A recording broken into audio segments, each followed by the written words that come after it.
33살의 클라우디아와 30살의 레베카는 연인 사이였습니다. 두 사람은 평소에도 등산이나 캠핑을 좋아했는데요. 1988년 5월 12일, 그들은 미국에서 가장 긴 등산로인 애팔레치아 산맥을 오르기로 합니다. 펜실베니아주 미쇼 주립공원에서 시작해서 캠프사이트까지 등산한 다음 그곳에서 이틀을 캠핑하고 마을로 돌아오는 코스를 계획했죠. 그렇게 두 사람은 등산을 시작했고 오후 6시 30분에 계획했던 캠프사이트에 무사히 도착했습니다. 그곳에는 아무도 없었습니다. 당시에는 동성애자에 대한 사회적 시각이 좋지 않았기 때문에 주변에 아무도 없자 두 사람은 옷을 벗고 마음껏 애정행각을 하거나 캠핑을 하며 즐거운 시간을 보냈죠. 그리고 클라우디아와 레베카는 쉼터 옆에 텐트를 치고 그날 하룻밤을 보냈습니다. 다음날 아침 두 사람은 잠에서 깨어 아침밥을 먹기 위해 준비했는데요. 레베카는 운동화만 신고 화장실 쪽으로 갔다가 한 남자를 마주치게 됩니다. 레베카는 주변에 아무도 없다고 생각했기 때문에 깜짝 놀랐는데요. 더욱 놀라운 것은 그 남자 역시 알몸 상태였죠. 그리고 그 남자는 레베카에게 담배 있냐고 물어봤습니다. 레베카는 없다고 대답하고 바로 텐트로 돌아갔죠. 그리고 클라우디아에게 얼른 옷을 입으라고 하고 누군가가 쉼터에서 자신들을 몰래 지켜보고 있었던 것 같다고 말했습니다. 그래서 바로 짐을 싸서 떠날 준비를 했죠. 쉼터에서 만난 등산객은 등산 코스에서 언제든지 다시 마주칠 가능성이 있었습니다. 그래서 두 사람은 악연을 만들고 싶지 않았죠. 두 사람은 그 남자에게 인사를 하고 자리를 떠났습니다. 클라우디아와 레베카는 너무 놀라서 처음에는 진정되지 않았는데요. 뒤를 돌아보자 따라오는 사람은 아무도 없었고 시간이 지날수록 놀란 마음이 점차 안정되어 갔죠. 그래서 서로 농담도 하면서 다시 등산하다가 갈림길에 섰는데요. 방향을 몰라서 지도를 펴서 보고 있었습니다. 그런데 뒤에서 한 남자가 벌써 길을 잃었어요? 라고 말하는 소리를 들었죠. 뒤를 돌아보자 그 남자는 쉼터에서 마주쳤던 남자였고 어깨에는 총을 메고 있었습니다.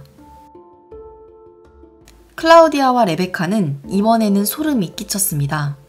그들이 등산한 지는 벌써 몇 시간 되었는데다가 뒤에 누군가가 따라오는지 여러 번 확인했지만 아무 소리도 못 들었기 때문이죠. 그래서 클라우디아는 그 남자에게 아니요, 당신은요? 라고 대답했죠. 그 남자는 자신은 차가 있는 방향으로 간다면서 두 사람과는 다른 방향으로 걸어갔습니다. 두 사람은 다시 주변에 아무도 없는지 여러 번 확인했고 오늘 밤에는 아주 외진 곳에 텐트를 쳐야겠다고 생각했습니다. 그래서 등산하면서 계속 적절한 곳을 찾다가 오후 3시 30분쯤 개울 옆에 있는 오솔길을 발견했죠. 오랫동안 등산을 해서 지치기도 했고 잠깐 쉬어야겠다고 생각한 그들은 돗자리를 깔고 바닥에 누워서 휴식을 취하고 있었는데요. 갑자기 총소리가 들렸습니다. 그 첫 번째 총알은 클라우디아의 팔에 맞았습니다. 두 사람은 무슨 상황인지 몰라서 깜짝 놀랐죠. 그리고 총이 날아온 방향을 보니 지금까지 계속 마주쳤던 그 수상한 남자가 약 25m 정도 떨어진 먼발치에서 두 사람에게 총을 쏘고 있었죠. 그 남자는 계속 총을 쏴서 클라우디아의 목 쪽을 맞췄습니다. 레베카는 재빠르게 주변을 둘러보고 클라우디아에게 나무 뒤에 숨으라고 했습니다. 그래서 클라우디아는 뛰어서 간신히 나무 뒤에 숨는 것에 성공했고 두 번째로 레베카 역시 나무 뒤로 숨으려고 했는데요. 그때 그 남자는 나무를 향해 달려가던 레베카의 목과 등 쪽에 총을 쐈죠. 간신히 나무 뒤로 달려온 두 사람은 온통 피투성이었습니다. 그리고 아무 소리도 들리지 않을 때까지 숨을 죽이고 조용히 있었죠. 클라우디아는 팔과 목, 입 쪽에 총을 4발 맞았는데요. 레베카의 등에 맞은 총알은 정확하게 간을 관통했기 때문에 치명상을 입었습니다. 레베카는 몸에 엄청난 양의 피를 흘리고 있었고 점차 의식을 잃고 있었죠. 일단 지혈을 해야 되는데 그러려면 가방이 있는 곳으로 가야 했습니다. 클라우디아는 용기를 내서 가방이 있는 곳으로 뛰어가서 옷을 가지고 다시 나무 뒤로 돌아왔죠. 그리고 옷으로 레베카의 몸을 지혈했는데요. 레베카의 상태는 더욱 심각해지고 있었습니다. 이때 클라우디아는 큰 결심을 해야 했습니다. 레베카를 데리고 도움을 요청하기 위해서는 사람들이 많이 다니는 등산로나 마을로 내려가야 하는데요. 문제는 클라우디아도 총을 맞아서 상태가 좋지 않았기 때문에 레베카를 부축할 수 없었죠. 또한 레베카는 움직일 수 있는 몸 상태가 아니었습니다. 결국 클라우디아는 일단 혼자 먼저 내려가서 도움을 요청하기로 결심했습니다. 그래서 레베카의 체온이 떨어지지 않도록 침낭으로 온몸을 감싸준 다음 지도와 손전등을 챙기고 미친 듯이 달리기 시작했죠. 어떻게든 레베카를 살려야겠다는 생각뿐이었기 때문에 부러진 치아와 피를 내뱉기도 하면서 정신없이 약 5km를 뛰었습니다. 혹시나 살인범이 자신을 쫓아올 수도 있기 때문에 중간마다 뒤를 돌아보기도 했죠. 그리고 마침내 산길을 빠져나와서 도로에 도착했는데요. 다행히도 지나가는 차 한 대를 발견했습니다. 그리고 클라우디아는 마구 손을 흔들었지만 그 차의 운전자는 그냥 지나쳐 버렸죠. 이미 주변이 어두워진 데다가 외진 도로에서 차량을 발견하기 어렵기 때문에 클라우디아는 두 번째 차만큼은 놓쳐서는 안 된다는 생각이 들었습니다. 그래서 두 번째에 트럭이 다가오고 있을 때 도로를 막고 서서 차를 멈추게 하려고 노력했죠. 그리고 다행히도 그 트럭은 이번에는 차를 멈춰섰습니다. 차 안에는 18살 소년 2명이 타고 있었습니다. 그들은 피투성이인 클라우디아를 차에 태웠는데요. 병원보다 경찰서가 더 가까웠기 때문에 경찰서에 데려다 주기로 결정했죠. 그리고 그들이 차를 몰고 경찰서로 향하는 동안 클라우디아는 자신 역시 죽을지도 모른다고 생각해서 그 두 소년에게 자신이 겪은 일을 모두 말했습니다. 그리고 지도에서 어느 위치에 레베카가 있는지도 알려주었죠. 그들은 약 15분 만에 클라우디아를 경찰서에 무사히 내려주었고 경찰서에서는 급하게 헬기로 그녀를 병원으로 이송시켰습니다. 클라우디아는 레베카의 위치를 알리면서 제발 자신의 친구를 구해달라고 말했고 그녀는 응급수술에 들어갔습니다. 그러는 사이 경찰은 산림 관리자들과 함께 사건 현장으로 빠르게 찾아갔습니다. 그리고 밤 11시 40분경 이미 싸늘한 주검이 되어 있는 레베카를 발견했습니다. 경찰은 날이 밝을 때까지 현장을 확보하여 시신을 수습했고 주변을 수색해서 증거를 찾았습니다. 레베카가 사망한 곳에서 약 25m 떨어진 개울 쪽에는 살인범이 두고 간 것으로 보이는 모자, 총알, 칼 등의 각종 증거물을 수집했죠. 그리고 레베카의 부검 결과 그녀는 머리와 등 부분에 2발의 총상을 입은 지 얼마 안 되어 곧바로 사망한 것으로 확인되었습니다. 특히 등 쪽에 맞은 총알이 간을 관통했기 때문에 치명상이었죠. 경찰은 수술에서 깨어난 클라우디아에게 그 남자의 인상착의에 대해서 물어보았고 클라우디아는 그 남자가 약 180 정도의 키를 가진 백인 남성이라고 진술했습니다. 그리고 그 진술을 토대로 몽타주를 만들어서 언론에 공개했죠. 대중에 공개된 몽타주를 보고 앨리스라는 한 여성이 경찰에 제보를 했습니다. 그 남자의 정체는 스티븐 로이카라고 말했죠. 앨리스는 스티븐 로이카가 평소에 산속이나 동굴에서 지내는 사람이라고 알려주었습니다. 스티븐 로이카는 1959년생으로 펜실베니아주에서 자랐습니다. 그는 어린 시절부터 친구들과 잘 어울리지 못했고 결국 15살 때 학교를 중퇴했죠.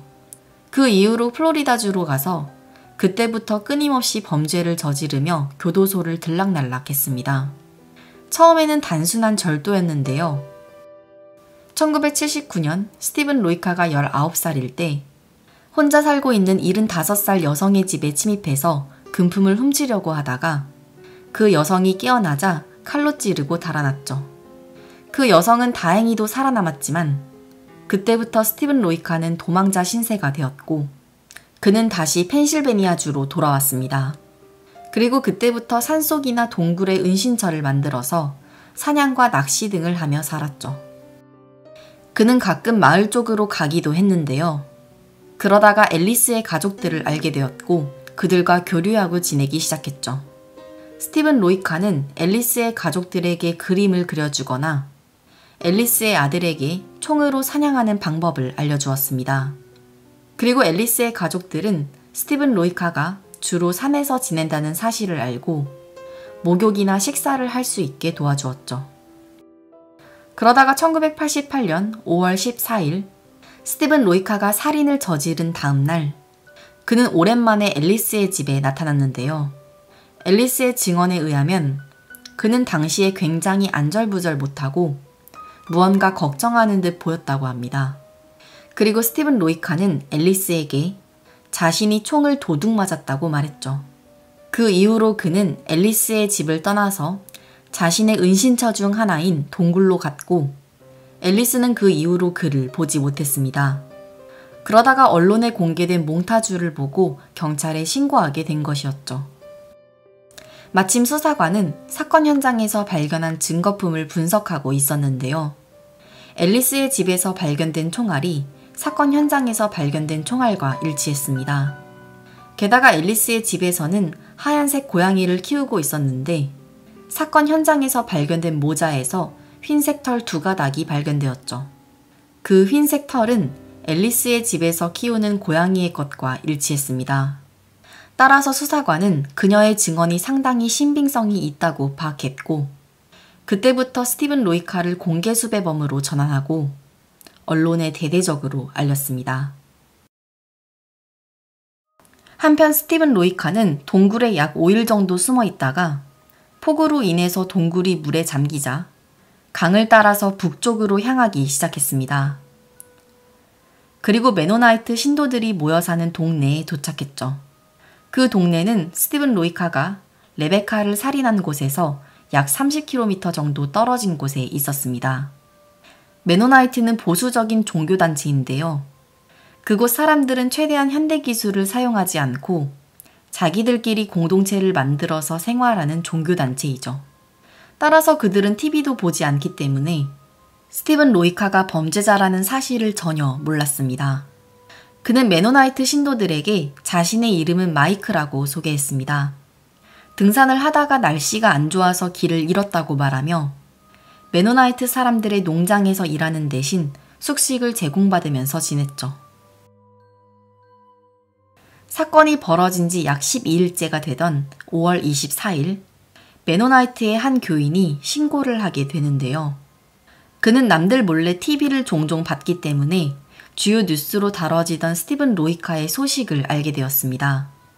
그리고 그 살인범이 바로 자신의 공동체에 숨어있는 그 남자라는 사실을 알고 경찰에 신고한 것이죠.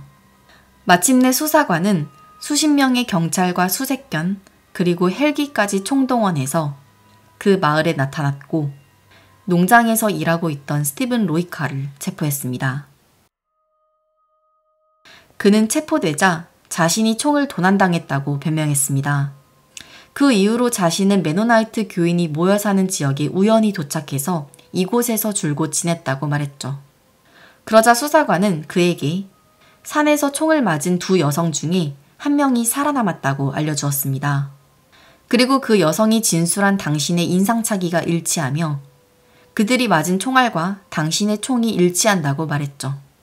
그러자 그는 이번에는 사슴인 줄 알고 쐈다고 변명했습니다.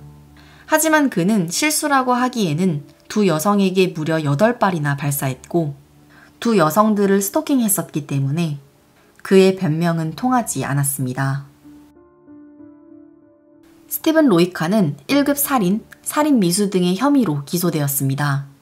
그는 자신이 어렸을 때 학교 친구들에게 괴롭힘을 많이 당했고 여자한테 거절도 많이 당했는데 우연히 산에서 2 여자가 관계를 맺는 것을 보자 자신을 조롱하는 것 같았다는 황당한 주장을 펼쳤습니다. 또한 그의 국선 변호사는 레베카와 클라우디아가 일부러 그 앞에서 신체를 노출하고 약 올렸다는 식의 변호를 했지만 이 모든 주장들은 법정에서 받아들여지지 않았죠. 당시 펜실베니아주는 사형제도가 있었기 때문에 그는 사형을 피하기 위해서 결국 유죄협상 거래를 했고 1989년에 가석방 없는 종신형을 선고받았습니다. 그는 한 달 후에 항소했지만 기각되었죠. 그는 2024년 기준으로 현재 65살이며 여전히 복역 중입니다.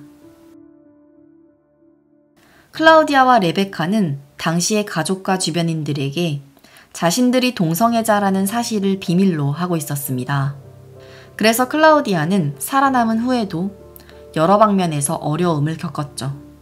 그녀는 PTSD를 겪었지만 자신과 레베카가 겪은 범죄가 증오 범죄로 분류되도록 노력했습니다. 또한 클라우디아는 모든 것을 극복하고 자신의 전공인 건축 분야에서 경력을 쌓아서 현재는 건축가로 일하고 있죠. 1995년에는 자신이 살아남은 경험과 PTSD를 극복한 이야기, 그리고 범죄를 당한 후에 병원비 문제 등과 같은 현실적인 이야기를 글로 작성해서 출판했습니다.